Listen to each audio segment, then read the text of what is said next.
ನಮಸ್ಕಾರ ಸ್ನೇಹಿತರೆ. ಕಿಚನಿಗೆ ನಿಮ್ಮೆಲ್ಲರಿಗೂ ಹೃತ್ಪೂರ್ವಕ ಸ್ವಾಗತ. ಇವತ್ತು ನಾವು ಹೋಟೆಲ್ ಸ್ಟೈಲ್ ಚಿಕನ್ 65 ಅನ್ನು ಮನೆಯಲ್ಲೇ ತುಂಬಾ ಸುಲಭವಾಗಿ ಮಾಡೋಣ. ಹಾಗಾದರೆ ಶುರು ಮಾಡೋಣ ಬನ್ನಿ.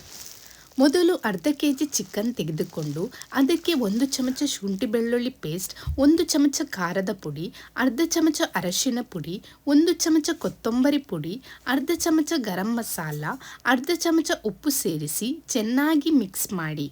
ನಂತರ ಅರ್ಧ ಕಪ್ ಕಾರ್ನ್ ಫ್ಲೋರ್, 1 ಮೊಟ್ಟೆ ಮತ್ತು 1 ನಿಂಬೆ ರಸವನ್ನು ಸೇರಿಸಿ ಮತ್ತೆ ಚೆನ್ನಾಗಿ ಕಲಸಿ. ಈಗ ಇದನ್ನು ಅರ್ಧ ಗಂಟೆ ಮ್ಯಾರಿನೇಟ್ ಆಗಲು ಬಿಡಿ. ಅಷ್ಟರಲ್ಲಿ ಒಂದು ಬೌಲಿಗೆ ಅರ್ಧ ಕಪ್ ಮೊಸರು, 1 ಚಮಚ ಸೋಯಾ ಸಾಸ್, 1 ಚಮಚ ರೆಡ್ ಚಿಲ್ಲಿ ಸಾಸ್ ಮತ್ತು 2 ಚಮಚ ಟೊಮೆಟೊ ಕೆಚಪ್ ಹಾಕಿ ಚೆನ್ನಾಗಿ ಮಿಕ್ಸ್ ಮಾಡಿ ಇಟ್ಟುಕೊಳ್ಳಿ. ಅರ್ಧ ಗಂಟೆಯ ನಂತರ ಒಂದು ಪ್ಯಾನ್ನಲ್ಲಿ ಎಣ್ಣೆ ಬಿಸಿ ಮಾಡಿ ಮ್ಯಾರಿನೇಟ್ ಮಾಡಿದ ಚಿಕನನ್ನು ಗೋಲ್ಡನ್ ಬ್ರೌನ್ ಆಗುವವರೆಗೆ ಚೆನ್ನಾಗಿ ಫ್ರೈ ಮಾಡಿ. ಈಗ ಮತ್ತೊಂದು ಪಾತ್ರೆಗೆ ಸ್ವಲ್ಪ ಎಣ್ಣೆ ಹಾಕಿ ಶುಂಠಿ ಬೆಳ್ಳುಳ್ಳಿ, ಹಸಿಮೆಣಸಿನಕಾಯಿ ಮತ್ತು ಕರಿಬೇವಿನ ಸೊಪ್ಪು ಹಾಕಿ ಹುರಿಯಿರಿ. ನಂತರ ಮೊದಲೇ ತಯಾರಿಸಿಕೊಂಡಿರುವ ಸಾಸ್ ಮಿಶ್ರಣವನ್ನು ಸೇರಿಸಿ.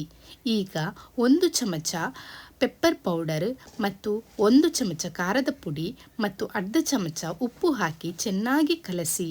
ನಂತರ ಫ್ರೈ ಮಾಡಿದ ಚಿಕನ್ ಸೇರಿಸಿ ಸಾಸ್ ಚೆನ್ನಾಗಿ ಚಿಕನ್ಗೆ ಹಿಡಿಯುವವರೆಗೆ ಕಲಿಸಿ.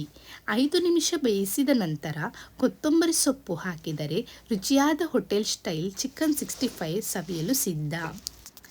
ಇಷ್ಟೇ ಸ್ನೇಹಿತರೆ, ನಮ್ಮ ರುಚಿಯಾದ ಹೋಟೆಲ್ ಸ್ಟೈಲ್ ಚಿಕನ್ 65 ಸಿದ್ಧವಾಗಿದೆ. ನೀವು ಕೂಡ ಒಮ್ಮೆ ಈ ರೆಸಿಪಿಯನ್ನು ಟ್ರೈ ಮಾಡಿ ಹೇಗಾಯಿತು ಎಂದು ಕಮೆಂಟ್ನಲ್ಲಿ ತಿಳಿಸಿ.